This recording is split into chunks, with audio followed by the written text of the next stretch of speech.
నా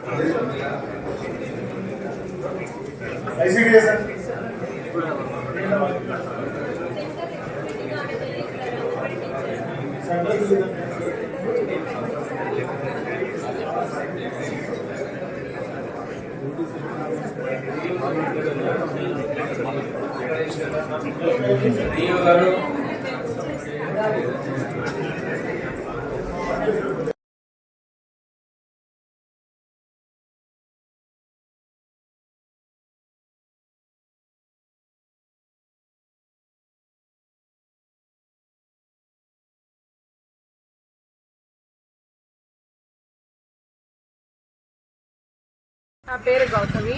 ఓడిసి మండలం కొండకమర్ల పంచాయతీ వీరప్పగారిపల్లి. మాది మినీ అంగన్వాడి. అక్కడ మా పిల్లలు బడికి పంపిస్తాము. అక్కడ మాకు ఏమి ఇవ్వట్లేదు. పై అధికారులకి అందరికీ విన్నపించినాము, కానీ వాళ్ళు ఎటువంటి యాక్షన్ తీసుకోవడం లేదు. మా పిల్లలకి ఏం ఫుడ్ కానీ మెనూ కానీ ఏం పెట్టట్లేదు. బాలింతలకు కానీ మా పిల్లల హైట్ వెయిట్ కానీ తను ఏం పట్టించుకోవట్లేదు. మా పిల్లల్ని ఇష్టపెట్టేసి తను ఎక్కడంటే అక్కడ పోతుంది. ఏమక్క నువ్వు మాకేం ఇవ్వట్లేదు అని చెప్తే మా మీదకే గొడవలకు వచ్చి మా మీదే కేసు పెడుతుంది. మేము ఈరోజు కలెక్టర్ ఆఫీస్కి రావడానికి కారణం తన మీద ఇలా మాకు అంగన్వాడీ ఏం ఇవ్వట్లేదు అని, సరిగ్గా చెప్పట్లేదు, పిల్లల్ని కానీ ఎవరిని పిలుచుకోవడం లేదు. సెంటరు ఎక్కడో నా తాండాలో పెడుతోంది. అక్క ఊర్లో పెట్టక్క అంటే నా ఇష్టం, నేను ఎక్కడైనా పెట్టుకుంటాను అని మా మీదే మమ్మల్ని కొట్టేకి బెదిరిస్తుంది. అందరినీ ఊర్లో వాళ్ళందరి మీదకి గొడవలకి కానీ వస్తుంది అక్క.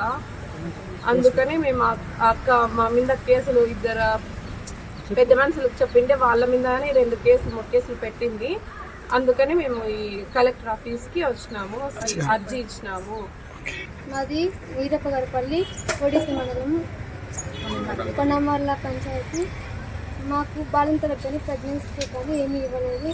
పాలు కానీ గుడ్లు కానీ ఇలాంటివి ఏంటి కానీ ఇవ్వలేదు. హైట్ అలాంటివి ఏంటి కూడా చూడలేదు.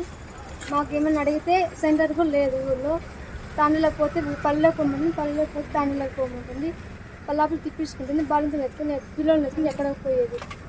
పై అధికారులు మాకు న్యాయం చేసింది కోరుతున్నాం. వరలక్ష్మి, కొండకమర్ల పంచాయతీ, ఓడిసి మండలము. మా ఊర్లో వీరప్పగారిపల్లిలో అంగన్వాడీ సెంటర్ ఉంది, కానీ ఆమె ఎక్కడ పెడుతుందో మాకు తెలియదు. పిల్లల్ని స్కూల్ పంపించినా కూడా ఆమె సరిగ్గా చూసుకోవడం లేదు. ఇంతకుముందు పై అధికారులకు కూడా చెప్పి చూసినాము. సిడిపి మేడం గారికి, సూపర్వైజ్ మేడం గారికి అందరికీ కూడా చెప్పినాము, కానీ ఆమె మా ఎటువంటి చర్యలు తీసుకోలేదు. చెప్పి చూసినాము. ఏమండి మాకు మేడం ఇట్లా పిల్లలకి సెంటర్ పంపించినా చూసుకోలేదని చెప్తే గొడవలకు వస్తుంది మేడం. ఆమె గొడవలకు వస్తుంది. తర్వాత ఆమె కేసులు కూడా ఉన్నాయి. ఆమె మీద చాలా కేసులు